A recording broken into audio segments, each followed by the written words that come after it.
आप सभी लोगों को ढेर सारी शुभकामना। Wish you very happy new year. बैठ जाइए, बैठ जाइए, बैठिए बैठिए बैठिए, बैठ जाइए, बैठ जाइए।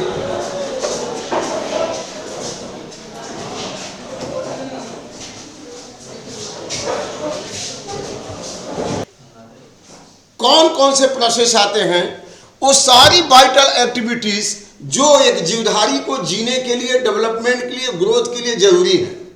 All the life activities which are occurring inside the living organism for their growth, for their development, for their survival are called as life processes। इन्हीं को हम लाइफ प्रोसेस कहते हैं। वो सारी एक्टिविटीज जो लिविंग बीइंग के अंदर हो रही हैं उनको हम लाइफ प्रोसेस कहेंगे। अब इसमें किसी भी लिविंग बीइंग को ग्रो करने के लिए, सरवाइव करने के लिए, अपने काम को सुचारू रूप से चलाने के लिए सबसे पहला उसका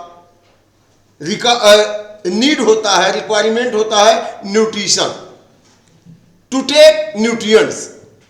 इसके बाद रिस्पिरेशन, तब एनर्जी मिलेगी। इसके बाद ग्रोथ एंड डेवलपमेंट। लेकिन प्लांट के केस में चूंकि वो ऑटोट्रॉफिक है, अपना भोजन खुद ही बना लेते हैं, तो वहां न्यूट्रिशन फोटोसिंथेसिस के द्वारा होता है। तो सबसे पहले हमें देखेंगे कि कौन कौन से वाइटल प्रोसेस हैं जो लिविंग बीइंग में होते हैं। तो nutrition, to take nutrients for their growth and development.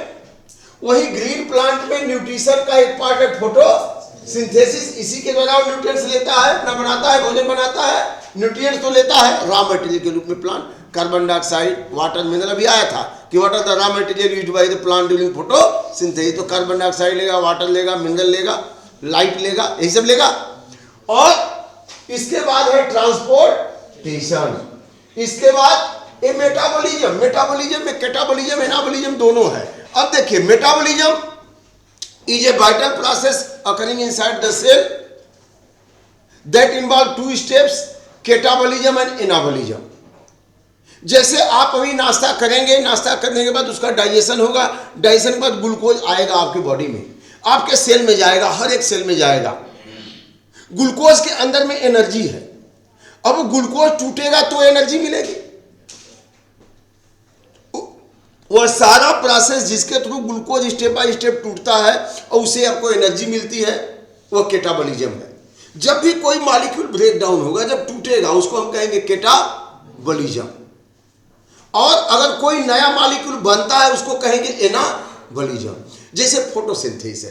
Photosynthesis में पौधे ने कार्बन डाइऑक्साइड लिया, वाटर लिया, लाइट एनर्जी की उपस्थिति में कार्बन डाइऑक्साइड, वाटर का यूज किया और ग्लूकोज बना। तो raw material carbon dioxide, water लिया, एनर्जी लिया और ग्लूकोज बना। यह निर्माणकारी प्रक्रिया है। तो निर्माणकारी प्रक्रिया इसको क्या कहेंगे? एनाबॉलिज्म।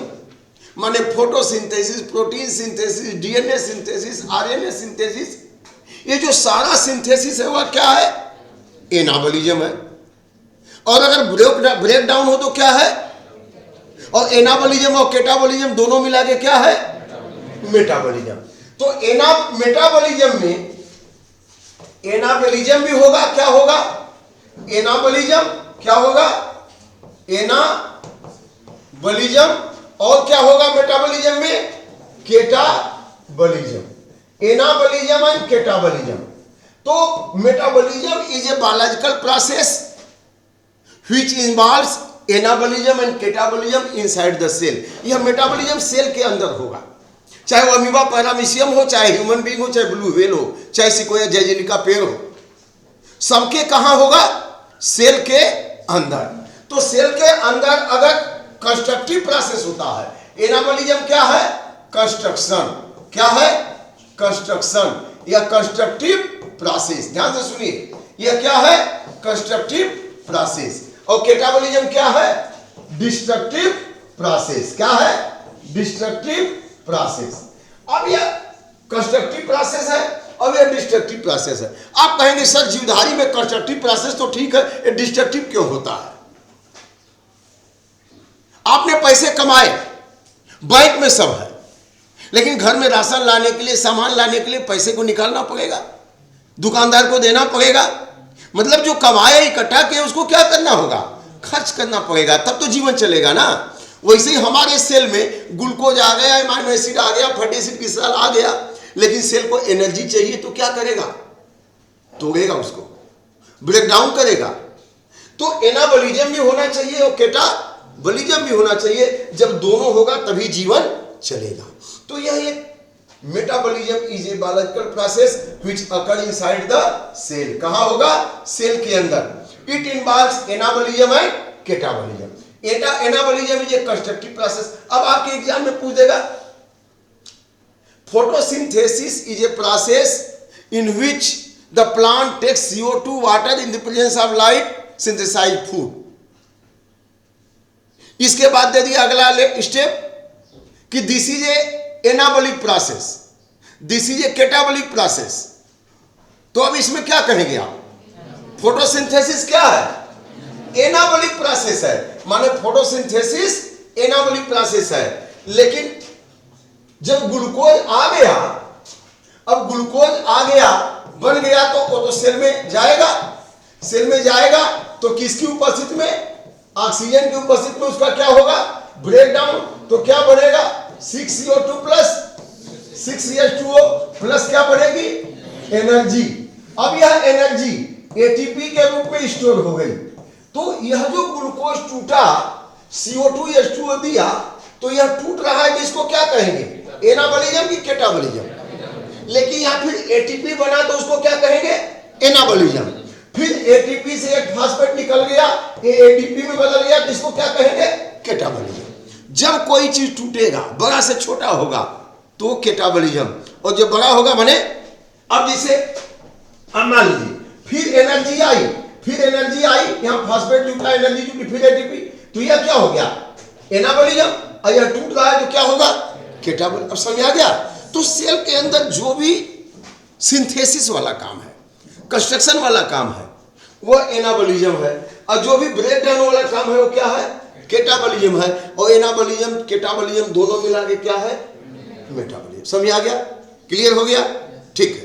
तो न्यूट्रिशन तो आप जानते हैं, किसी भी विधि से अगर जीवधारी अपना न्यूट्रिएंट्स ले रहा है या बना रहा है तो किसके अंदर आएगा? न्यूट्रिशन के अंदर आएगा। अब वो बना रहा है तो फोटोसिंथेसिस के अंदर आएगा। लेकिन उसका ट्रांसपोर्टेशन भी होना चाहिए। जैसे पत्ती में भोजन बना और पत्ती से फिर बन करके जड़ तक नहीं आएगा, तने तक नहीं आएगा, उसके फ्लावर तक नहीं जाएगा, तो भी उसका कोई उपयोग नहीं हुआ। तो ट्रांसपोर्टेशन जरूरी है। आपने खाना खाया, एलिमेंट्री कैनाल में गया, डाइजेस्ट हो गया, डाइजेशन के बाद वही सब पका हुआ है, आपके सेल तक नहीं आएगा, ब्रेन तक नहीं आएगा, पैर तक नहीं आएगा, फिर हम काम नहीं कर पाएंगे। तो ट्रांसपोर्टेशन भी उतना ही जरूरी है। अब इसके बाद है रिस्पिरेशन। रिस्पिरेशन का मतलब क्या है? रिस्पिरेशन वही जो कुछ भी मेटाबोलाइट हम लिए हैं, अगर हम उसको ऑक्सीडाइज नहीं करेंगे तो हमको एनर्जी नहीं मिलेगी, चाहे प्लांट हो, चाहे एनिमल हो, अमीबा, पैरामीशियम, जो भी हो, चाहे व्हेल हो, तो रिस्पिरेशन होना जरूरी है। तो अब जीवधारी में जो ये एक्टिविटीज है जरूरी है, इसीलिए इनको क्या कहा गया? Life process. क्योंकि इनके बिना जीवन नहीं चलेगा, इनके बिना जीवन नहीं चलेगा। ये लकड़ी कभी पेड़ का हिस्सा था, जब पेड़ का हिस्सा था, ये वुड पेड़ का हिस्सा था, जब ये पेड़ का हिस्सा था, लिविंग था, इसमें वो सारे प्रोसेस चल रहे थे। अब ये क्या है? नॉन लिविंग है। क्यों नॉन लिविंग हो गया? डेड क्यों हो गया? क्यों नॉन लिविंग हो गया? क्योंकि वो लाइफ प्रोसेस नहीं चल रहे हैं। तो जब तक ये लाइफ प्रोसेस चलेंगे हम जीवित हैं। ये लाइफ प्रोसेस का चलना जरूरी है। अब अगला स्टेप है रिप्रोडक्शन। आप जानते हैं कि जब हमारा जीवन न्यूट्रिशन से, फोटोसिंथेसिस से, ट्रांसपिरेशन से, पौधे में फोटोसिंथेसिस और मेटाबॉलिज्म, रिस्पिरेशन, इससे चल जा रहा है। बाकी एक्सक्रीशन है, मेटाबॉलिक वेस्ट जो निकला बना, जो उसको बाहर निकालना, जैसे अमोनिया बना, यूरिया बना, यूरिक एसिड बना, बताया था एक्सक्रीशन में, इनको भी बाहर निकालना जरूरी है, कचरा को, मेटाबॉलिक वेस्ट को, तो ये निकल गया बाहर। लेकिन इन सारे के बाद ये इसकी क्या जरूरत है? रिप्रोडक्शन की क्या जरूरत है?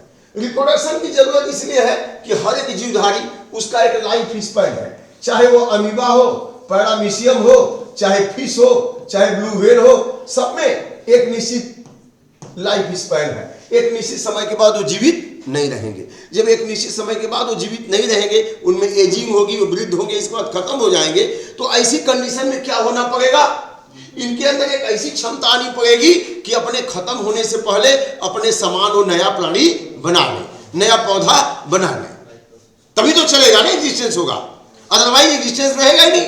एक निश्चित समय के बाद वो खत्म हो जाएंगे, इसके बाद वो पूरा ग्रुप ही क्या हो जाएगा, पूरी स्पीसीज ही क्या होगी, खत्म हो जाएगी। लेकिन इस पृथ्वी पर इनको बनाए रखने के लिए यह बहुत जरूरी है कि इनका जीवन चक्र चलता रहे। जीवन चक्र, लाइफ साइकिल कैसे चलती रहेगी? वो चलती रहेगी जब वो रिप्रोड्यूस करेंगे, अपने समान नई प्रजाति बनाएंगे। अब यह दो तरह से हो सकता है, या तो एसेक्सुअल हो, उसके जड़ से, तना से, पत्ती से बन जाए, जैसे जिंजर में राइजोन से बन गया, पोटैटो में उसके ट्यूबर से बन गया कि नहीं बन गया, शुगर केन में उसका तना काट के लगा दिया, बन गया, वेजिटेटिव प्रोपेगेशन हो गया। या फिर उसमें फ्लावर बने, फ्लावर में एंथर बने, एंडोसियम गाइनोसियम, पॉलन ग्रेन बने, एक्सेल बने, मेल गैमीट फर्टिलाइज करे ओवम को, फिर जाइगोट बने, एम्ब्रियो बने, फिर सीड बने, फ्रूट बने। और एनिमल में वहां भी गैमीट बने। तो जो गैमीट फॉर्मेशन और फ्यूजन से होगा तो उसको सेक्सुअल रिप्रोडक्शन, और खाली वेजिटेटिव पार्ट से हो गया तो उसको क्या कहेंगे, एसेक्सुअल रिप्रोडक्शन। अब जैसे अमीबा है, एक अमीबा डिवाइड करके दो अमीबा बना लिया, फिर वो बड़ा हुआ, फिर डिवाइड करके दो अमीबा बना लिया, फिर डिवाइड करके वो बनते रहेगा, बनते रहेगा, बनते रहेगा, एसेक्सुअल रिप्रोडक्शन हो गया। लेकिन फिश डिवाइड करके दो फिश बनाएगी क्या? नहीं बनाएगी। तो इनको मेल गैमीट, फीमेल गैमीट दोनों मिलेंगे, जाइगोट बनेगा, एम्ब्रियो बनेगा, फिर एक फिश बन जाएगी। तो रिप्रोडक्शन क्यों जरूरी है? To maintain the existence of particular species. उस स्पीसीज के एग्जिस्टेंस को बनाए रखने के लिए रिप्रोडक्शन जरूरी है। बाकी जीवित रहने के लिए रिप्रोडक्शन जरूरी नहीं है। क्या जिनके संतानें नहीं, वो जीवित नहीं है? ऐसे बहुत से कपल हैं जिनके पास अपनी संतानें नहीं है। म्यूल्स, खच्चर रिप्रोडक्शन नहीं करता है, अपनी संतानें नहीं बनाता, क्या वो जीवित नहीं है? जीवित है कि नहीं है? लेकिन खच्चर से खच्चर नहीं बनेगा, मतलब वो खच्चर खत्म, वो म्यूल खत्म, तो उसकी प्रजाति खत्म। तो यहां पे reproduction is a vital process, life process which is essential for maintain the existence of that species. उस स्पीसीज को बनाए रखने के लिए जरूरी है। इंडिविजुअल को बनाए रखने के लिए नहीं, इंडिविजुअल को खत्म हो ही जाएगा, पर उसकी स्पीसीज बनी रहे, उसकी प्रजाति बनी रहे, इसके लिए क्या चाहिए होगा? रिप्रोडक्शन। लेकिन बाकी है nutrition, photosynthesis, transportation, photosynthesis plant में, हम लोग में नहीं, एनिमल में नहीं, प्लांट में ट्रांसपोर्टेशन, मेटाबॉलिज्म, एक्सक्रीशन, ये सब किस में चाहिए? हर एक इंडिविजुअल में होना चाहिए। इसीलिए तो इनको क्या कहा गया? लाइफ। तो आई होप लाइफ प्रोसेस समझ में आ गया। ये सारी एक्टिविटीज को हम लाइफ प्रोसेस कहेंगे। मेटाबॉलिज्म में थोड़ा डाउट आपको रहा होगा, क्लियर हो गया। तो मेटाबॉलिज्म हमारे सेल में होता है, प्लांट के सेल में होता है, सबके सेल में होता है। और उस मेटाबॉलिज्म प्रोसेस में अगर कोई चीज बढ़ रही है तो उसको एनाबॉलिज्म कहेंगे, अब कोई चीज टूट रही है तो कैटाबॉलिज्म कहेंगे। अब एनाबॉलिज्म का एग्जाम्पल क्या है? फोटोसिंथेसिस है, प्रोटीन सिंथेसिस है, डीएनए सिंथेसिस है, आरएनए सिंथेसिस है, ये सब क्या है? एनाबॉलिज्म। अगर वहीं पे ग्लूकोज टूट रहा है रिस्पिरेशन की प्रक्रिया में तो क्या है? कैटाबॉलिज्म। समझ रहे? अब इसके बाद हम लोग आगे बात करेंगे, एक एक करके नोट करते जाइएगा, जहां डाउट होगा पूछ लीजिएगा। अब इंपॉर्टेंट लाइफ प्रोसेस में न्यूट्रिशन की बात करी गई है, ट्रांसपोर्टेशन की बात करी गई है, एक्सक्रीशन की बात करी गई है और रिस्पिरेशन की बात करी गई। इस चैप्टर में, लाइफ प्रोसेस वाले चैप्टर में न्यूट्रिशन, ट्रांसपोर्टेशन, एक्सक्रीशन और रिस्पिरेशन। इसके बाद अगले चैप्टर में फिर रिप्रोडक्शन की, कंट्रोल एंड कोऑर्डिनेशन की बात करी गई है। समझ रहे कि नहीं? तो यहां सबसे पहले हम लोग न्यूट्रिशन के बारे में स्टार्ट करते हैं। आज जहां तक हो सकता है वो फटाफट रिवाइज करते जाएंगे। तो न्यूट्रिशन क्या है? The process by which an organism takes food and utilise it is called a nutrition. अगर बहुत ज्यादा नहीं लिख सकते हैं तो एक सेंटेंस में इसको लिख सकते हैं। अदरवाइज और बढ़िया से लिखना हो तो nutrition is the process in which organism receives और prepares food for their growth, survival and development. ये सारी बातें लिख सकते हैं। समझ रहे कि नहीं? और नहीं तो यहां पे the process by which an organism takes food.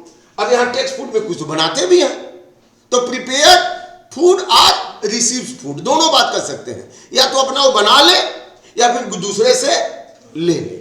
तो the process by which an organism takes food और prepares food utilise it for their growth development and regulation of life process is called as nutrition. समझ में आ गया? तो इसमें nutrition में कुल मिला के मोटी मोटा ये कहेंगे कि वो न्यूट्रिएंट्स को ले रहा है या फिर न्यूट्रिएंट्स को बना रहा है, काहे के लिए? For their growth development and regulation of life process. अब आप समझे रहेंगे बात को तो अपने से लिख लेंगे, रटने की जरूरत नहीं पड़ेगी। समझ में आ गया? तो न्यूट्रिशन क्लियर हो गया। अब न्यूट्रिशन में क्या लेते हैं? वो न्यूट्रिएंट्स लेते हैं। Nutrition is essential. न्यूट्रिशन क्यों जरूरी है?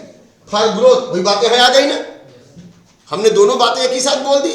For their growth development. Nutrition क्यों जरूरी है? उनके ग्रोथ और डेवलपमेंट के लिए, एंड टू डू वर्क, विभिन्न तरह के काम को करने के लिए। For their growth development, to perform work and survival, इसके लिए न्यूट्रिशन जरूरी है। अब इसमें न्यूट्रिएंट्स कौन कौन से हैं? इसमें न्यूट्रिएंट्स कौन कौन से हैं जरा ये देखते हैं। न्यूट्रिएंट्स में दो तरह के न्यूट्रिएंट्स हैं। एक तो मैक्रोन्यूट्रिएंट्स है। मैक्रोन्यूट्रिएंट्स जो आप देख सकते हैं वो बड़े मॉलिक्यूल्स है। ये मैक्रोन्यूट्रिएंट्स इसलिए कहा गया क्योंकि ये सेल के अंदर डायरेक्ट नहीं जा सकते, इनको डाइजेस्ट करना पड़ेगा।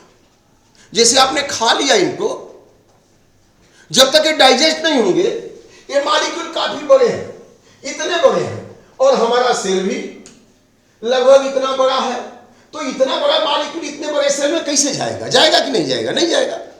इसका मतलब इस मॉलिक्यूल को डाइजेस्ट करके आपको क्या करना होगा? एकदम छोटा छोटा छोटा छोटा छोटा छोटा बनाना पड़ेगा, तब जाके कहां आ जाएगा? सेल के अंदर। बात समझ आएगा कि नहीं? तो जो मैक्रो न्यूट्रिएंट्स है, they are the larger molecule, they needs proper digestion, then absorption, then assimilation, then they will enter into body. तो पहले इनका डाइजेशन होगा, फिर एब्जॉर्प्शन होगा, और फिर ये कहां जाएंगे? एसिमिलेशन कहां होगा? सेल में होगा। क्योंकि अल्टीमेट यूज तो सेल के अंदर ही होना है। चाहे भले हम जितना भी खा लें स्टमक में, स्टमक के सेल में भी नहीं पहुंच पाएगा जब तक कि वो डाइजेस्ट न हो। अब यहां पे सपोज कर लीजिए कि ये स्टमक है, स्टमक में हमने पूरी रोटी ला के रख दी यहां। अब ये रोटी इंटर करके सेल में जाएगी? नहीं जाएगी जब तक ये ग्लूकोज में न बदल जाए, तब जाके एब्जॉर्ब होगा बिलाई में। इसका मतलब ये है कि macromolecules, carbohydrate, protein and fat, ये लार्जर मॉलिक्यूल्स हैं। क्या है? लार्जर मॉलिक्यूल्स हैं। अब लार्जर मॉलिक्यूल्स हैं तो इनका क्या होना पड़ेगा बेटा? डाइजेशन, इसके बाद एब्जॉर्प्शन, तब जाके क्या होगा? एसिमिलेशन, और जो नहीं पच सका, जो वेस्ट है, उसका इजेशन। ठीक है ना? तो मैक्रोमॉलिक्यूल्स का पहले हम क्या करेंगे? इंजेशन, ग्रहण करेंगे, फिर डाइजेशन, फिर जो डाइजेस्ट होकर अल्टीमेट फॉर्म बना उसका एब्जॉर्प्शन, और बाकी जो नहीं डाइजेस्ट हो पाया वो इजेशन, और जब एब्जॉर्ब हो गया इसके बाद एसिमिलेशन, सेल के अंदर यूटिलाइजेशन, एसिमिलेशन। समझ रहा है? तो मैक्रोमॉलिक्यूल्स में कौन कौन हो गए? चावल, दाल, रोटी, सब्जी। मतलब कहने का मतलब कार्बोहाइड्रेट है, फैट है, प्रोटीन है। अब सब्जी में, वेजिटेबल्स में विटामिन भी है, विटामिन माइक्रोमॉलिक्यूल्स है। सब्जी में, वेजिटेबल में मिनरल भी है, वो माइक्रोमॉलिक्यूल्स है। वो एब्जॉर्ब हो जाएगा, जो एब्जॉर्ब हो जाए उसको क्या कहेंगे? माइक्रोमॉलिक्यूल्स। और जो नहीं डायरेक्ट एब्जॉर्ब हो रहा है, उसको पचाने की जरूरत है, उसको क्या कहेंगे? मैक्रोमॉलिक्यूल्स। जैसे कोई बहुत बड़ा सामान है, लैब में लाना है, क्या करेंगे? वहीं पे उसको पार्ट पार्ट खोल लेंगे, तब लाएंगे, फिर असेंबल कर देंगे। अब कोई छोटा सा सामान है, कंप्यूटर लाना है, डायरेक्ट दरवाजे से आ जाएगा, लेकिन बहुत बड़ा सामान है तो उसको छोटा करना पड़ेगा, पार्ट में करना पड़ेगा, फिर लाना पड़ेगा। वैसे ही यह मैक्रोमॉलिक्यूल्स, बड़े बड़े मॉलिक्यूल्स है, कार्बोहाइड्रेट, प्रोटीन, फैट, इनको क्या करना होता है? पचाना होता है। पचाने के बाद इनका एब्जॉर्प्शन होगा, एब्जॉर्प्शन होगा, इसके बाद एसिमिलेशन होगा, और जो नहीं पचा उसका क्या होगा? इजेशन। इसके बारे में हम लोग बाद में बात करेंगे। और माइक्रोन्यूट्रिएंट्स, माइक्रोमॉलिक्यूल्स, माइक्रोन्यूट्रिएंट्स, इसमें कौन कौन है? मिनरल्स और विटामिन। इसमें कौन कौन है बच्चों? मिनरल्स और विटामिन। ये बातें इसलिए इतनी क्लियर है कि आजकल बड़ा एसर्शन रीजन टाइप क्वेश्चन दे रहे हैं, और आप पढ़े भी हैं, लेकिन पूछ दिया कि फूड में हमारे मैक्रो और माइक्रोमॉलिक्यूल्स कौन कौन है, मैक्रोन्यूट्रिएंट्स कौन है, माइक्रोन्यूट्रिएंट्स? तो कहेंगे माथा पकड़ के हमको तो भोजन पकाया गया था, फूड पकाया गया था, ये मैक्रोन्यूट्रिएंट्स माइक्रोन्यूट्रिएंट्स कहाँ से नई चीज आ गई, और उसी में सब है, समझ कि नहीं? तो उसी भोजन में मैक्रोन्यूट्रिएंट्स में कौन है, कार्बोहाइड्रेट, प्रोटीन, फैट। और जब ग्रीन लीफी वेजिटेबल खाते हैं, भोजन खाते हैं, तो उसी में मिनरल्स भी है और विटामिन भी है। तो ये क्या हो गया, माइक्रोन्यूट्रिएंट। नोट कर लीजिए, नोट कर लिए हैं।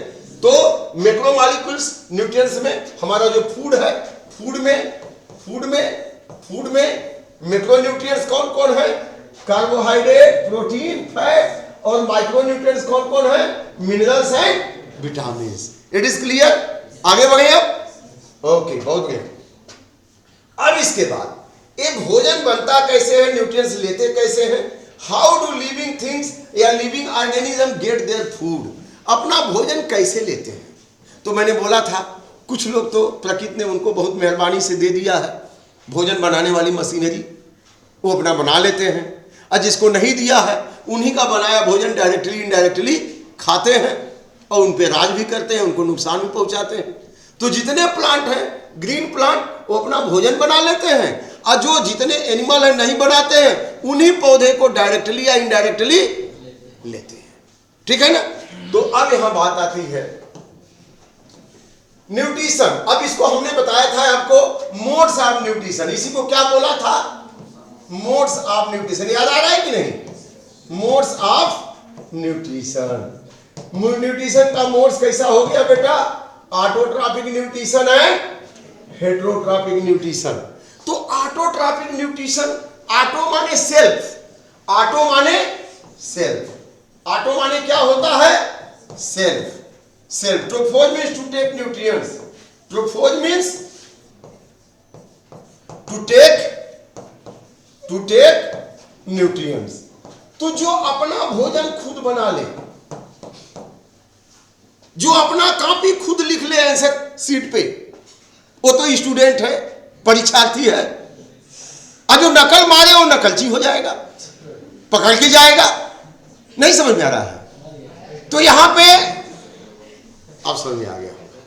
ऑटोट्रॉफी का मतलब वो अपना भोजन खुद बना लेते हैं, किसी के ऊपर निर्भर नहीं। The organism which can prepare their food itself called as autotrophic organism, and the mode of nutrition in which organism prepare its food itself called as autotrophic nutrition. Definition हमने लिखाया है, फिर से बोल देता हूँ। The mode of nutrition in which organism prepare its food itself या own self, खुद के द्वारा बना ले, तो उसको क्या कहेंगे, autotrophic nutrition. The mode of nutrition is autotrophic because organism is preparing their food itself. लेकिन उस ऑर्गेनिज्म को क्या कहेंगे, ऑटोट्रॉप्स। उस ऑर्गेनिज्म को क्या कहेंगे, ऑटोट्रॉप्स, स्वपोषी। ठीक है ना, समझ आ गया? It is clear? अब तो नहीं भूलेगा? ठीक है, वेरी गुड। तो autotrophic nutrition, the mode of nutrition in which organism prepare its own food is called as autotrophic nutrition. अब उस ऑर्गेनिज्म को क्या कहेंगे, ऑटोट्रॉप्स कहेंगे। तो मैंने बोला all green plants and blue green algae, जितने भी ग्रीन प्लांट हैं और साइनोबैक्टीरिया है। ब्लू ग्रीन एल्गी को क्या कहा जाता है, साइनोबैक्टीरिया। क्लास 9 में इनके बारे में भी बताया था जब सिर्फ पढ़ा रहे थे। साइनोबैक्टीरिया नाश्ता के ना भी ना, है ना। इनको बायो फर्टिलाइजर भी कहते हैं। ये अपना भोजन भी बना लेते हैं, नाइट्रोजन को नाइट्रेट में बदल देते हैं, न्यूट्रिएंट्स भी प्रिपेयर करते हैं। तो ये साइनोबैक्टीरिया है, ब्लू ग्रीन एल्गी। और ग्रीन प्लांट्स ये ऑटोट्रॉफ है, ये अपना खुद भोजन बना लेते हैं। ऐसा क्या इनके अंदर है, ग्रीन प्लांट के अंदर ऐसा क्या है कि अपना भोजन खुद बना लेते हैं।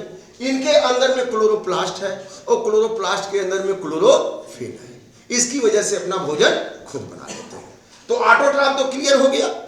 अब प्रश्न उठता है कि ये ऑटोट्रॉफ्स जो ग्रीन प्लांट है अपना भोजन जो बनाते हैं, उस भोजन बनाने की प्रक्रिया को क्या कहते हैं। ये अपना भोजन जो बनाते हैं, उस भोजन बनाने की प्रक्रिया को क्या कहते हैं, फोटोसिंथेसिस। बच्चा जानता है, हाँ, जितने लोग बैठे हैं सब जानते हैं कि अपना भोजन जिस प्रक्रिया में बनाते हैं उसको फोटोसिंथेसिस कहते हैं। अब अभी एग्जाम में पूछा गया था, what are the raw material used by green plant during photosynthesis, है ना। तो कुछ लोगों ने प्रोटीन कार्बोहाइड्रेट भी लिख दिया था। तो रॉ मटेरियल के रूप में नहीं है, वो तो बना बनाया हो गया, बन गया। रॉ मटेरियल में क्या हुआ बेटा, यहाँ पे रॉ मटेरियल में क्या हुआ, कार्बन डाइऑक्साइड, दूसरा क्या है लाइम, और इसके बाद क्या है, यहां से वाटर और मिनरल्स। ठीक है ना, तो कहीं लिख लीजिएगा, लिखेंगे तो याद होगा। तो कार्बन डाइऑक्साइड, वाटर, मिनरल और लाइट, ये सब रॉ मटेरियल हैं जो इनको लेना पड़ता है। काहे के लिए, फोटोसिंथेसिस की प्रक्रिया के लिए, फोटोसिंथेसिस। अब देखिए ये जो ग्रीन प्लांट है ना, इनके अंदर क्लोरोप्लास्ट होता है, लेकिन साइनोबैक्टीरिया में क्लोरोप्लास्ट नहीं है, वो तो अभी यूनिसेलुलर, मतलब ये क्या है, प्रोकैरियोट है, तो उसमें क्लोरोफिल तो होता है लेकिन क्लोरोप्लास्ट नहीं होता है। वो उसी मेम्ब्रेन पे ही क्लोरोफिल होते हैं, वो ट्रैप करते हैं, भोजन बनाते हैं, समझ रहे कि नहीं। लेकिन जो बड़े प्लांट है उसमें वेल आयरनाइज्ड फैक्ट्री की तरह एक स्ट्रक्चर होता है, जिनको हम क्या कहते हैं, इनकी पत्ती में क्या होता है, क्लोरोप्लास्ट। अभी आगे बात आएगी। अब एक क्वेश्चन और दिया था कि what are the step through which photosynthesis takes place, step दिया था, पूछा था स्टेप। तो हम उसी हिसाब से ये डिजाइन हुआ है, डिजाइन किया गया है, और उसी हिसाब से हम चलेंगे कि आपको एग्जाम में क्या क्वेश्चन आने वाले हैं, वो मटेरियल सारे आपके दिमाग में एक बार एकदम मूव कर जाएंगे, ताकि आपका रिवाइज हो जाए। ठीक है ना। तो अब आगे बढ़ते हैं नेक्स्ट। तो हम लोग पहुंच गए फोटोसिंथेसिस पे, ऑटोट्रॉपिक और heterotrophic. Heterotrophic they can not prepare their food. अब ये अपना भोजन नहीं बनाते हैं तो क्या करेंगे, माला जपेंगे कि कोई मिल जाए खा ले, दूसरे सुन लेंगे, किससे लेंगे। ये लोग तो ऑटोट्रॉपिक है। कौन ऑटोट्रॉपिक है, अभी आपने बताया कि कौन ऑटोट्रॉपिक है, कौन ऑटोट्रॉपिक है, ग्रीन प्लांट ऑटोट्रॉपिक है, क्योंकि इनके पास नेचर ने फोटोसिंथेटिक मशीनरी दी हुई है। लेकिन यहां पे कुछ लोग ऐसे भी हैं जो ऑटोट्रॉपिक नहीं है, इनके पास अपना कुछ नहीं है, केवल अपनी शरीर है, और यह दूसरे से भोजन लेते हैं, ये दूसरे से भोजन लेते हैं, डायरेक्टली इनडायरेक्टली ये दूसरे से भोजन लेते हैं। अब इनको हम क्या कहेंगे, इनको हम क्या कहेंगे, ये जितने हैं अभी जो आपके सामने, और उसमें हम लोग भी हैं, इनको हम क्या कहेंगे, इनको क्या कहेंगे, हेटेरोट्रॉप्स कहेंगे। क्यों हेटेरोट्रॉप्स कहेंगे, क्योंकि they can not prepare their own food, directly and indirectly they takes food from autotrophs, इसीलिए इनको क्या कहते हैं, हेटेरोट्रॉप्स। तो they can not perform photosynthesis, इसीलिए इनकी मजबूरी है कि डायरेक्टली इनडायरेक्टली दूसरे से भोजन ले। ठीक है ना। डायरेक्टली का मतलब जैसे इंसेक्ट को खा रहा है, इंसेक्ट प्लांट को खा रहा है, तो इंसेक्ट डायरेक्टली प्लांट को खा रहा है, ऑटोट्रॉप्स को, लेकिन ये डायरेक्टली नहीं खा रहा है, इनडायरेक्टली खा रहा है। तो इस तरह से ऑटोट्रॉप्स हेटेरोट्रॉप्स में अंतर हो गया। अगर अंतर पूछ दिया तो लिख लेंगे कि नहीं लिख लेंगे, सब लोग लिख लेंगे ना, ओके ठीक। चल अब फोटोसिंथेसिस, ऑटोट्रॉपिक न्यूट्रिशन में फोटोसिंथेसिस की बात आ रही है। Photosynthesis, the process in which the green plant prepare its food by using carbon dioxide, mineral water in the presence of light, that is called as photosynthesis। Light की उपस्थिति में जब ये अपना भोजन बनाते हैं तो इसी प्रक्रिया को हम क्या कहते हैं, फोटोसिंथेसिस कहते हैं। तो यहाँ पे आपने कई बार देखा है डायग्राम, और आपके जहन में हो गया होगा। जब कोई बात पूछे, आपके पास अगर समय है तो डायग्राम जरूर बना दें, ताकि उससे एग्जामिनर को मालूम हो जाए कि यस आप बिल्कुल जानते हैं। हो सकता है समय का अभाव हो, आप एक्सप्लेन न कर पाए हो, बट मटेरियल आपके पास है, कंटेंट आपके पास है, आप इस मैंने पढ़े, आप इनको समझ रहे हैं बात को, लेकिन समय नहीं था इसलिए आप ठीक से लिख नहीं पाए। तो अगर फोटोसिंथेसिस पूछे आपसे और इतना डायग्राम आप बना देते हैं तो आपने पूरी कहानी बता दी। जैसे कार्टूनिस्ट होते हैं ना, कार्टूनिस्ट पूरी कहानी कहने के बजाय कार्टून बना देते हैं और लोग समझ जाते हैं कहना क्या चाहते हैं। वैसे ही अगर 3 मार्क का क्वेश्चन है, फोटोसिंथेसिस पे बात आ गई, तो आप इतना कर दीजिए, क्या जा रहा है आपका, प्लान बना दीजिए, सनलाइट बना दीजिए, CO2 वाटर दे दीजिए इसको, और यहाँ पे फिर क्या कर दीजिए, यहाँ से निकाल दीजिए क्या, ऑक्सीजन निकाल दीजिए O2, और यहाँ पे क्या बना दीजिए, ग्लूकोज। आपने पूरी कहानी कह दी। अब स्टेप बाय स्टेप लिखना हो लिख दीजिए, समय है तो, ठीक है ना। तो फोटो, अब देखिए फोटोसिंथेसिस में स्टेप्स क्या है। The process by which plant in the presence of pigment sunlight, pigment का मतलब chlorophyll, photosynthetic pigment, water, carbon dioxide CO2, carbon dioxide, यहाँ डाइऑक्साइड यह जो है प्रिंट नहीं हुआ है, to form food and release oxygen gas. अब जो कुछ कहा गया वो सारी चीज तो आपने बता दिया कि photosynthesis is the process in which the green plant takes CO2 water mineral in the presence of light, prepare food and release oxygen gas. Fine, हो गया, वही चीज यहां कही गई है। तो आपने बिल्कुल एक स्टेप में इसको बना के बता दिया। The overall reaction occurring in photosynthesis is as follows. As follows का मतलब आप जानते हैं, वो रिएक्शन बार बार आपको बताया गया है, अभी बताया गया, 6CO2 प्लस 12H2O, और यहाँ पे क्लोरोप्लास्ट, क्या क्लोरोप्लास्ट। अब क्लोरोप्लास्ट के अंदर क्लोरोफिल, और यहाँ पे लाइट में सनलाइट भी रहेगी, ये भी लाइट रहेगी, इसमें भी बन जाएगा, तो लाइट कर लेते हैं, और लाइट एनर्जी। अब इसके बाद आपने बनाया क्या, C6H12O6 plus 6H2O plus 6O2। आपने इतना बना के ये लिख दिया और बढ़िया हो गया। दाल में घी डाल दिया आपने, टेस्ट बढ़ गया, मतलब पूरा बना भी दिया, रिएक्शन को लिख दिया, तो फोटोसिंथेसिस हो गया। अभी एग्जाम में पूछा था कि what are the state of photosynthesis occurs, उसी बात को ऐसे पूछ दिया था। अगर डिफिनीशन लिखता पूछता तो आपका डिफिनीशन हो गया। अब इसमें यही लिखेंगे कि green plant trap solar light from its chlorophyll in the chloroplast, then photolysis of water occur, release electron proton oxygen gas, then the electron moves release energy that stores in the form of ATP and hydrogen form NADH2. ATP and NADH2 used during carboxylation means assimilation of CO2 and produce glucose. बस यही 4-5 step आपको लिखने हैं, समझ में आ रहा है कि नहीं। तो स्टेप यही है, इतना तो क्लियर हो गया। अब आगे बढ़ते हैं, चलो ये देखिए, ये आपका ये है, ठीक है ना। अब यहाँ पे वो सारी चीजें जो हमने बोला है, रॉ मटेरियल देखिए, हमने बताया 6CO2 plus 12H2O, sunlight, chloroplast और C6। देखिए यही क्वेश्चन आया था, what are the raw material. Raw में कौन है, रॉ मटेरियल में CO2 तो यूज हो रहा है, CO2 तो यूज हो रहा है, ऑक्सीजन तो निकलती है, तो CO2 यहां लिखेंगे।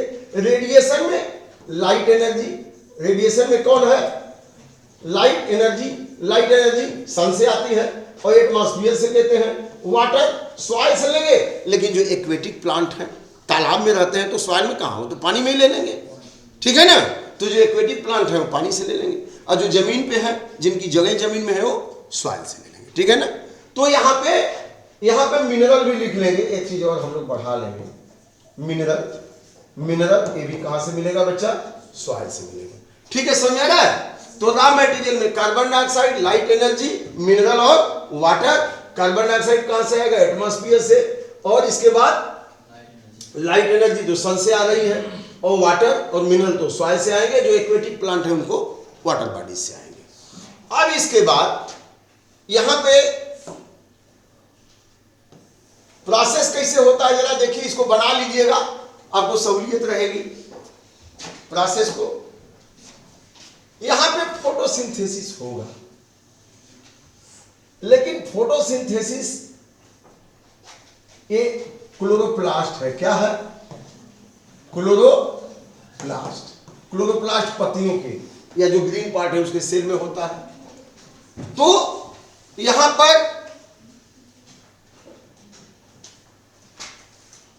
पर क्या होगा, absorption of light energy.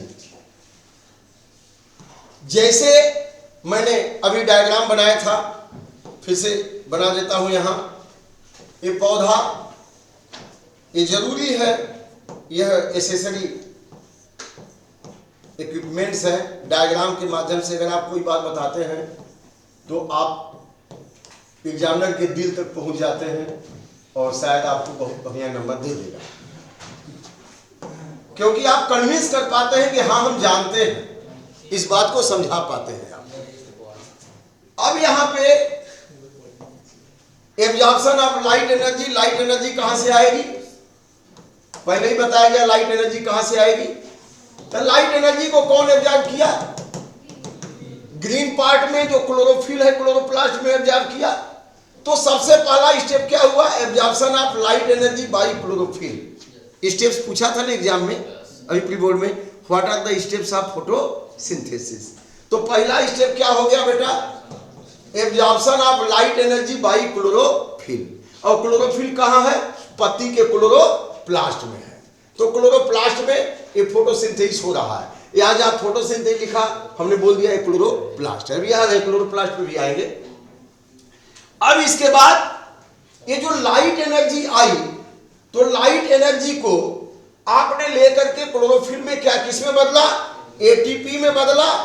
ATP में और NADH2 में, NADPH2 में बदला। यही बताया गया था ना, NADPH2 में। तो एटीपी NADPH2 क्या है? केमिकल है। क्या है? केमिकल। मतलब light energy converted into chemical energy. Light energy आई और क्लोरोप्लास्ट में लाइट एनर्जी को किसमें बदल दिया गया? केमिकल एनर्जी में, एटीपी में और NADH2 में। समझ रहे कि नहीं? तो पहला स्टेप क्या था? Absorption of light energy by chlorophyll molecule. दूसरा स्टेप क्या हुआ? Conversion of light energy to chemical energy. क्या हुआ उसमें? फोटोलिसिस हुआ, बताया था ना, during photolysis of water. Photolysis of water हुआ, वाटर की स्प्लिटिंग हुई, यही बताया था ना, स्प्लिटिंग ऑफ वाटर। जैसे यहां पे मान लीजिए हमने 2H2O ले लिया, ये स्प्लिट कर गया, रिवर्सिबल रिएक्शन।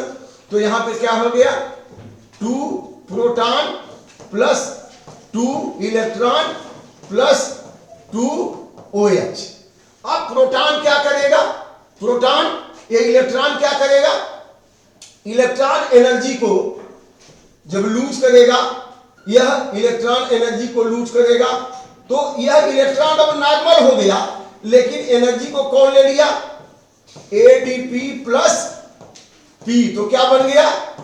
ATP बन गया। और यह इलेक्ट्रॉन अब नॉर्मल हो गया। अब इस इलेक्ट्रॉन को, इस प्रोटॉन को, इस इलेक्ट्रॉन को और प्रोटॉन को, दोनों को किसने ले लिया? NADP। बताया गया थे नहीं? NADP। तो अभी क्या बना दिया?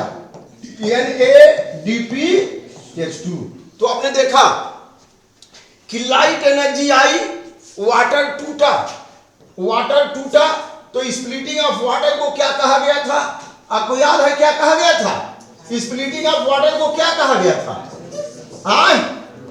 फोटोलिसिस। देखिए, जब लाइट की उपस्थिति में वाटर टूटता है तो फोटोलिसिस। यहाँ पे लाइट की उपस्थिति में टूट रहा है तो बायोलॉजी में क्या कहेंगे? फोटोलिसिस। ठीक है ना? तो इसको energy, breakdown of water in the presence of light energy, इसीलिए इसको क्या कहेंगे? फोटोलिसिस। तो अब यहां पे देखिए, ऑक्सीजन कहां बना? ऑक्सीजन इनसे बन गया, ऑक्सीजन इनसे बन गया, H2O प्लस हाफ O2। यहां बन जाएगा कि नहीं बन जाएगा? तो यहां भी बन जाएगा। और यह जो है, यह मतलब 2 ऑक्सीजन है ना, तो हाफ O2 का मतलब एक ही ऑक्सीजन माना जाएगा? नहीं माना जाएगा, एक ही ऑक्सीजन माना जाएगा ना। O2 दिखाने के लिए ना हाफ लिख दिया, नहीं खाली वो लिख देते, लेकिन वो का कोई कंसेप्ट नहीं है। वो तो नेसेंट ऑक्सीजन हो जाएगी, वो यूज नहीं होगी, इसलिए O2 लिखने के लिए हाफ कर दिया गया। वही 4H2O लेंगे तो O2 बन जाएगा। समझ रहे नहीं? तो यहां पे पहला स्टेप क्या हुआ बेटा? Absorption of light energy by chlorophyll molecule. दूसरा स्टेप हुआ conversion of light energy chemical energy during the process of photolysis. खत्म कहानी। इसके बाद अब यह NADH2 और ATP जो बना, NADH2 and ATP is used during assimilation of carbon dioxide for synthesis of glucose, जो केल्विन साइकिल में होता है, डार्क रिएक्शन में होता है। इतना सारे प्रोसेस को क्या हम कहेंगे? Light reaction. ये लाइट की उपस्थिति में होता है। लेकिन इसके बाद जो ये NADH2 और ATP यूज हो रहा है केल्विन साइकिल में, वो क्या है? Dark reaction. वहां पे जाके ग्लूकोज बनता है। अभी कहीं ग्लूकोज बना हुआ दिख नहीं रहा है।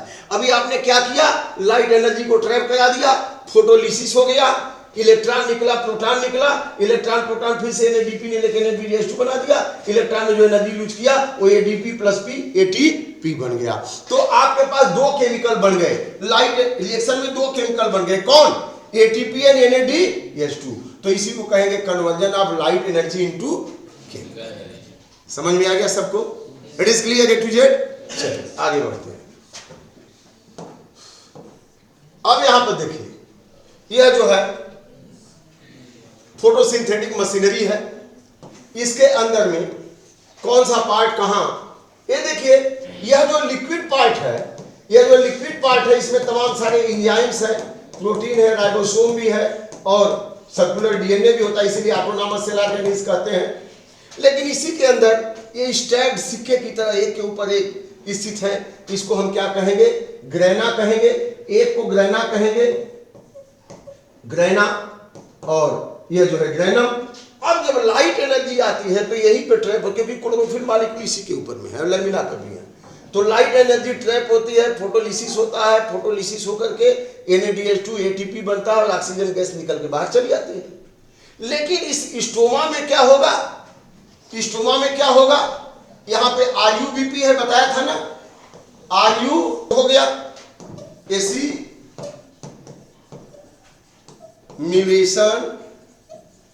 Of CO2। तो एसिमिलेशन ऑफ CO2 कहां होगा, किसमें होगा, स्टोमा में, क्योंकि स्टोमा में क्या क्या उपस्थित है, RUBP है, इसके अलावा क्या बन के आ चुका है, ATP, इसके अलावा क्या बन के आ चुका है, NADPH2, ये सब बन के आ चुका है। अब इसके अंदर में एंजाइम भी होता है, उस एंजाइम का नाम आप याद रखिएगा। प्लांट में सबसे ज्यादा अगर कोई प्रोटीन है तो वो कौन सी प्रोटीन है, प्लांट में सबसे ज्यादा कोई प्रोटीन है तो वह प्रोटीन है रिबोस्को। क्या है, रिबोस्को, लिख लीजिए, in the plant the large amount of protein, largest amount of protein rubisco. यह एंजाइम है, यह एंजाइम है, यह एंजाइम है। यह किसमें भाग लेता है बच्चों, फोटोसिंथेसिस में, एसिमिलेशन ऑफ CO2 में, ठीक है ना। अब इसी का हम यूज करेंगे, देखिए अब यहां पे हम यूज कर रहे हैं इसका, जरा देख लीजिए। तो assimilation of CO2 to synthesise what, to synthesise what, glucose. अब यहां पे ग्लूकोज बनाना है। अब ग्लूकोज बनाना है तो ग्लूकोज कैसे बनेगा, इसका यूज होगा, किसका यूज होगा, इसी RUBP का, ATP का, NADH2 का। तो यहां पे देखिए, बस घंटी लग गई है, छोड़ रहा हूं, जल्दी से छोड़ दूंगा, रोएगा नहीं। यहां पे क्या है, यहां पे RUBP, हम RUBP कितना मॉलिक्यूल ले लें, 6 मॉलिक्यूल। और क्या ले लेते हैं, यहां पे क्या ले लेते हैं, कार्बन डाइऑक्साइड, कार्बन डाइऑक्साइड भी कितना ले लें, 6 ले लें। अब यहां पर यह जो प्रोसेस चलेगा, यह प्रोसेस क्या चलेगा, यह प्रोसेस चलेगा क्या, कार्बोगिलेशन, कार्बोगिलेशन रिबोस्को। रिबोस्को क्या है, अभी हमने बताया, एंजाइम है। इसी की उपस्थिति में यहां क्या बन जाएगा, यहां पे क्या, यस, PGA, लेकिन यहां पे कई ठो PGA बनेगा, 12 ठो। अब ये PGA में फिर वही ATP जो है, यहां पे क्या लग जाएगा, यहां 12 ATP किसमें बदल जाएगा, 12 ADP में, और NADH2 भी लगेगा यहां, कितना, 12 ठो है ना, तो 12 NADPH2 और 12 NADP में बदल गया, मतलब हाइड्रोजन से जुटेगा। तो किसी भी कंपाउंड में हाइड्रोजन का जुटना क्या कहलाता है, रिडक्शन। तो यहां पे क्या बन जाएगा, अबे ये बन जाएगा PgAl, फास्फोग्लिसरॉल्डिहाइड।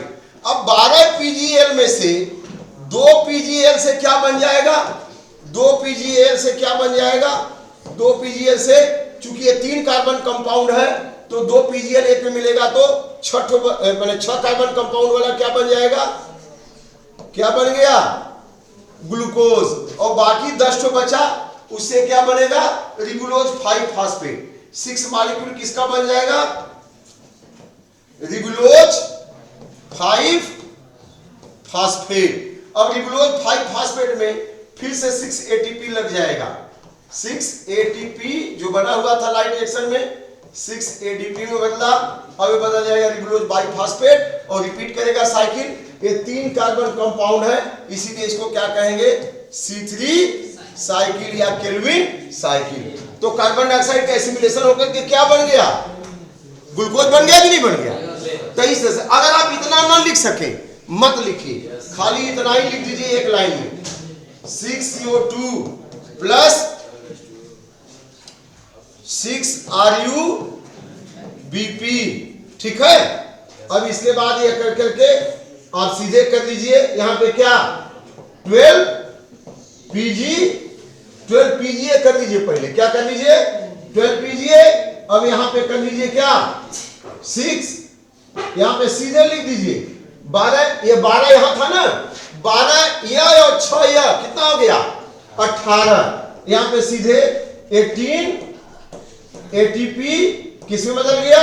18 ADP में, और यहां पे कितना NADH2 लगा था 12 NADPH2 किस में बदल गया 12 NADP में, और ये क्या बन गया ग्लूकोज। सीधे बना दीजिए ग्लूकोज प्लस 6RuBp, क्योंकि फिर चाहिए ना रिवाइज करने के लिए। तो आप एक सेंटेंस में इतना लिख दीजिए, आपका ग्लूकोज बन गया 6CO2 प्लस 6RuBp 12PgA। अब यहाँ 18 ATP, यहाँ किस में बदल गया 18 ADP में, और 12 NADPH2 12 NADP में, और ग्लूकोज बन गया, और RuBp फिर से रीजनरेट हो गया। तो एक सेंटेंस में आपका ये बन गया। आपको बनाना क्या था बच्चों? आपको बनाना क्या था? ग्लूकोज। तो हो गया फोटोसिंथेसिस। स्टेप लिख लेंगे सब लोग।